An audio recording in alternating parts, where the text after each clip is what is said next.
It's a beautiful, beautiful morning. It's time.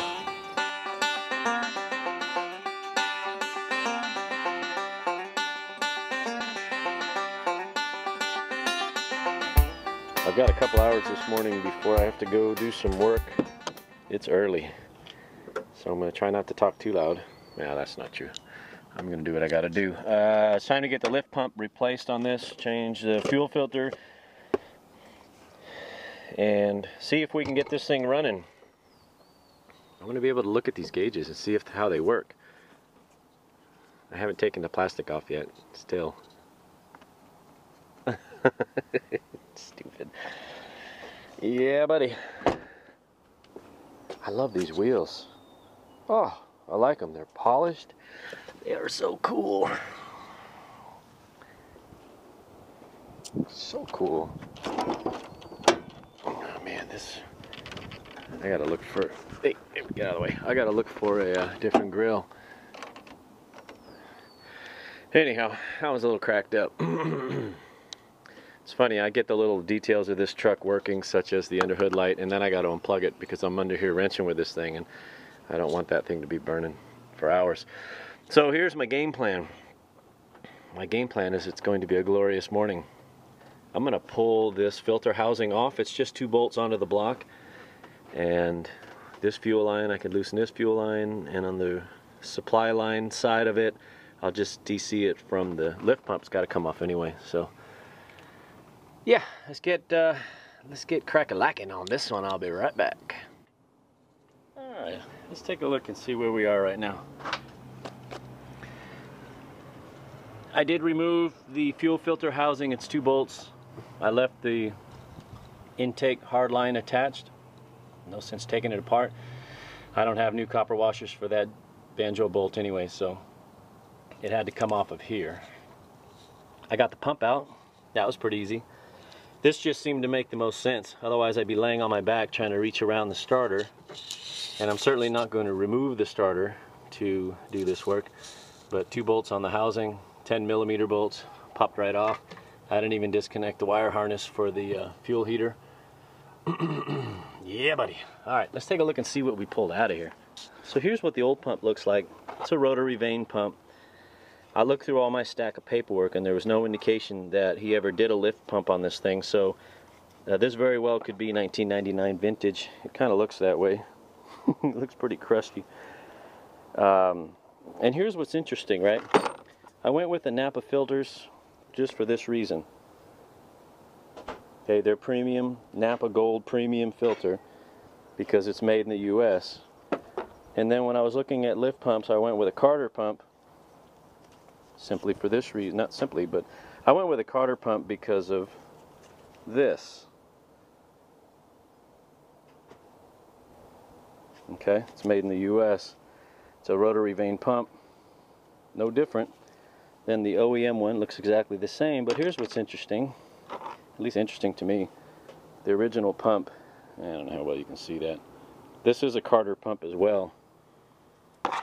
So if a Carter pump lasted since 1999, a Carter rotary vane pump, you know, gave me 17 years of service, then the new one hopefully will give me half that. This one's a brand new Carter pump made in the USA. Pretty damn straightforward, except now I'm getting it dirty with my dirty hands. Alright, let's put this thing back together and yeah, let's see how she goes. So it went in. You gotta love OEM direct fit stuff. Yeah, that really wasn't that hard. I made sure that bracket on top there that the wire loom goes through, the harness goes through, was centered so it's not rubbing the bracket on the right here or rubbing the bolt on the left. It's right dead center. Just common sense right there. Sure is pretty when it's new. I am fortunately doing everything by hand, because all these have very low torque specs, which is perfect because I tend to overkill stuff, so I'm really taking steps and measures. Just because it's like 7:30 in the morning, I really don't want to be out here with air tools zipping things on and off, so everything's by hand. Let's keep moving. I'm going to put the filter housing back on and I'll bring you back as we preload the filter with clean diesel fuel and hook up the final hookups. Alright, just like that, the fuel filter housing is snugged down. Everything's just nice and snug. Made sure that this pressure line here is free and clear of that bracket. I got plenty of room there. Just don't want to create any issues down the road, you know? Wear a hole in a hard line somewhere. That would kind of suck. Alright.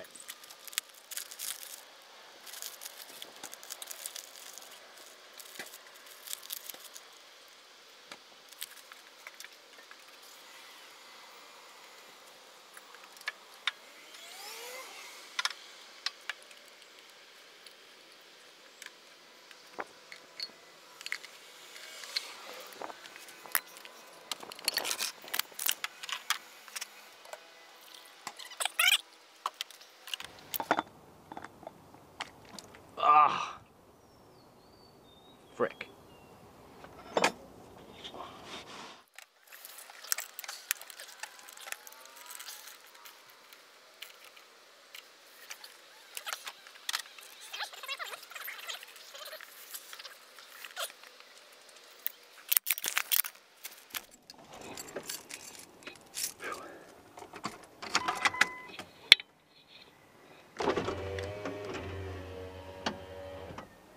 Let's get some air through here.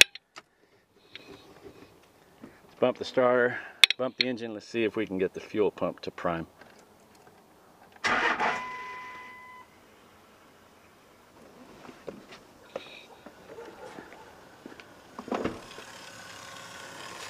Hear it?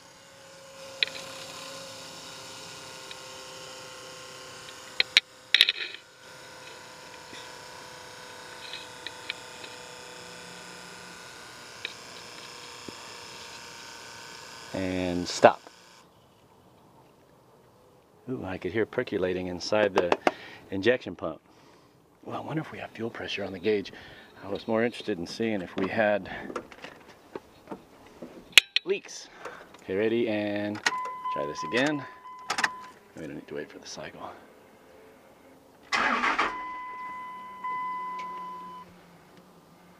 Oh, look at that. Hell yeah. 13.5 pounds. Slowly creeping. Yay! Fuel pressure works.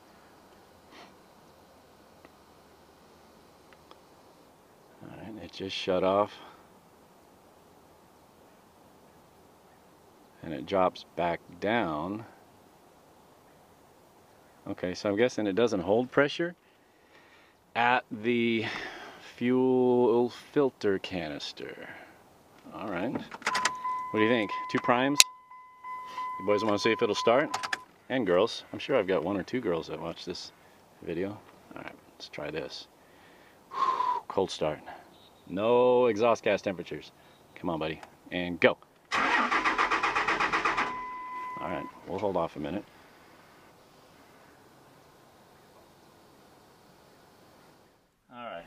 Truth be told, I just cracked the injectors. I could get to 4 of them easily, and tried to bleed a little air out of the system there. So let's try it. Still at 0. I haven't got it to fire yet, but let's see what happens. Come on, buddy. Oh. Come on, I feel good about it. Not this one, but the next one.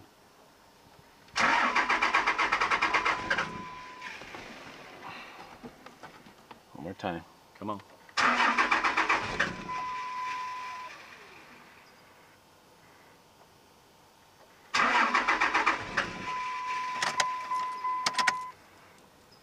We are very close.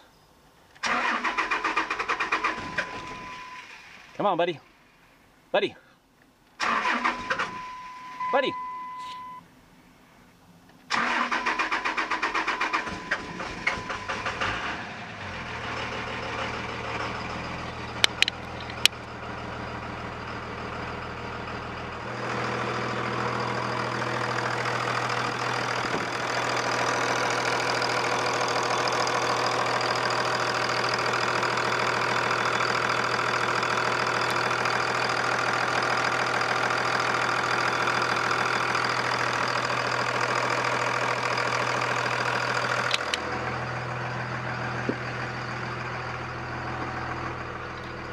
got my good pants on today.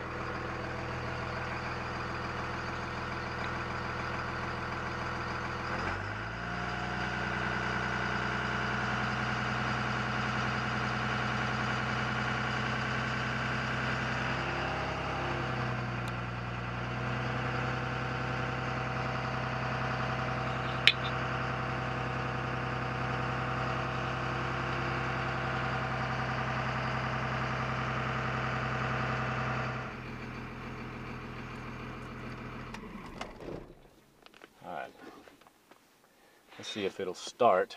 It's been running for probably 8 or 9 minutes. 10 minutes maybe. Certainly don't need to wait to start. And go. Yeah!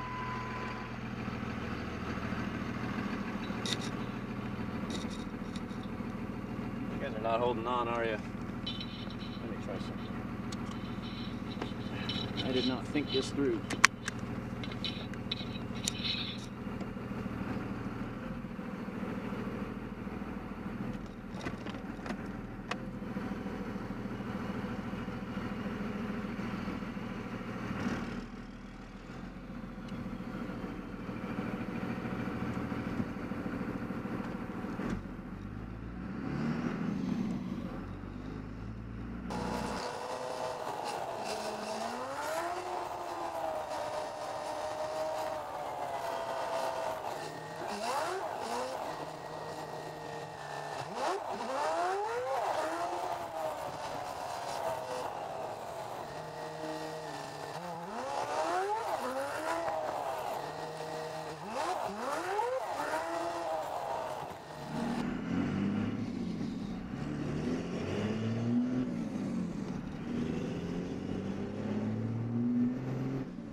At idle, it looks like we're sitting at 12 pounds. When I was really getting on it, it drops to about 9. EGTs dump right back down as soon as we chill out a little bit. I got the boost up to about 30. No, just kidding. That little bit of something there got me up to about 15.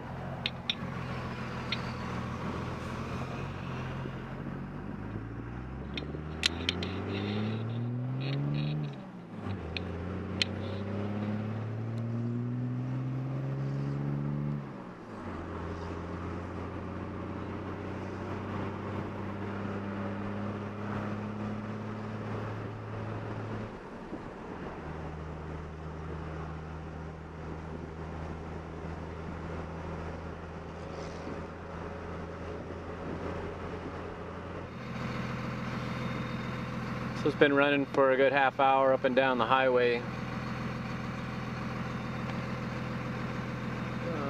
Fuel pressure's dropped a little bit. It's at 11 pounds right now for as accurate as the slow shift is. I'm going to take it that there is a certain degree of inaccuracy built into just about every gauge unless you spend $500 a gauge. But I think the lowest I got that down to was around 8, and that was 5th gear, wide open throttle, pulling up a hill doing about 65. I'll have to check the footage, but that's about where I saw it dropping. EGTs didn't really scare me. 700-800 I think is the max I got just going up that hill. I was pulling for probably 4 or 5 minutes, just hammer down. I don't normally drive that way, so that doesn't concern me either. And then the boost, it was dumping out at about, I guess I can pull the plastic off. The boost was dumping out at about 18 or 19, I think.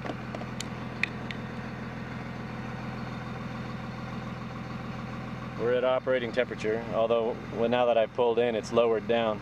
This thing really runs pretty cool.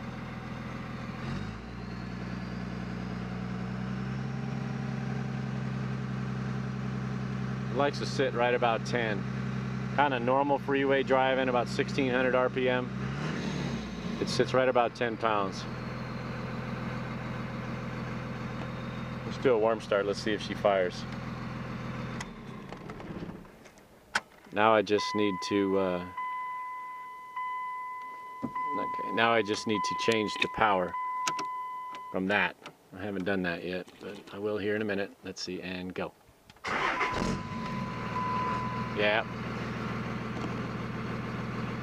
We're back to my old buddy. All right, honeymoon's back on. Gotta go, gotta run. See ya.